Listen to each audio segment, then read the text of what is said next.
Hi, I'm here with the Mass readings for Saturday, February 15th, 2020, Saturday of the fifth week in Ordinary Time. A reading from the first book of Kings. Jeroboam thought to himself, "The kingdom will return to David's house, if now this people go up to offer sacrifices in the temple of the Lord in Jerusalem. The hearts of the people will return to their master, Rehoboam, king of Judah, and they will kill me." After taking counsel, the king made 2 calves of gold and said to the people, "You have been going up to Jerusalem long enough. Here is your God, O Israel, who brought you up from the land of Egypt." And he put one in Bethel, the other in Dan. This led to sin, because the people frequented those calves in Bethel and in Dan. He also built temples on the high places and made priests from among the people who were not Levites. Jeroboam established a feast in the 8th month, on the 15th day of the month, to duplicate in Bethel the pilgrimage feast of Judah, with sacrifices to the calves he had made. And he stationed in Bethel priests of the high places he had built. Jeroboam did not give up his evil ways after this, but again made priests for the high places from among the common people.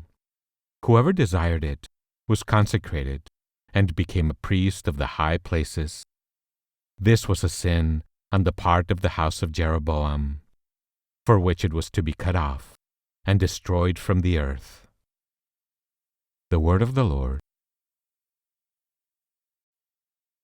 The responsorial psalm.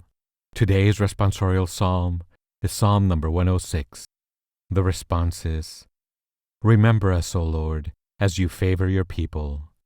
Remember us, O Lord, as you favor your people. We have sinned, we and our fathers. We have committed crimes. We have done wrong. Our fathers in Egypt considered not your wonders. Remember us, O Lord, as you favor your people. They made a calf in Horeb and adored a molten image.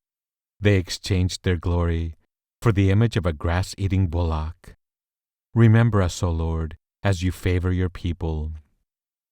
They forgot the God who saved them, who had done great deeds in Egypt, wondrous deeds in the land of Ham, terrible things at the Red Sea. Remember us, O Lord, as you favor your people. Remember us, O Lord, as you favor your people.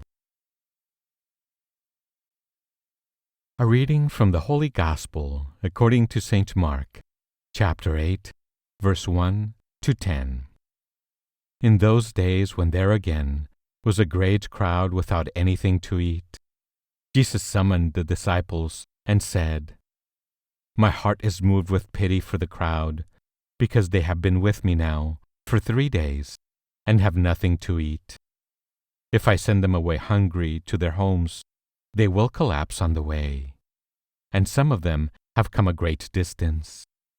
His disciples answered him, "Where can anyone get enough bread to satisfy them here in this deserted place?" Still he asked them, "How many loaves do you have?" They replied, 7. He ordered the crowd to sit down on the ground. Then taking the 7 loaves, he gave thanks, broke them, and gave them to his disciples to distribute. And they distributed them to the crowd. They also had a few fish. He said the blessing over them, and ordered them distributed also. They ate and were satisfied. They picked up the fragments left, over 7 baskets. There were about 4,000 people. He dismissed the crowd and got into the boat with his disciples, and came to the region of Dalmanutha. The Gospel of the Lord. Here are some thoughts on today's scripture. Again, as before, Jesus sent them away, and immediately, getting into the boat with his disciples, went to the region of Dalmanutha, back to Jewish territory, Jesus was leaving no room for any misinterpretations of what he had done. The disciples, too, are quickly removed from the scene. There was to be no self-congratulation or glorifying in their connections with Jesus, the wonder worker. Through the miracle, the teaching had been given, and that was it. All who are listening, pray with me. Lord, teach me to serve you as you deserve, to give and not to count the cost, to fight and not to heed the wounds, to labor and seek no reward, save that of knowing that I do your holy will. Jesus, I trust in you. Thanks for listening. Have a blessed day.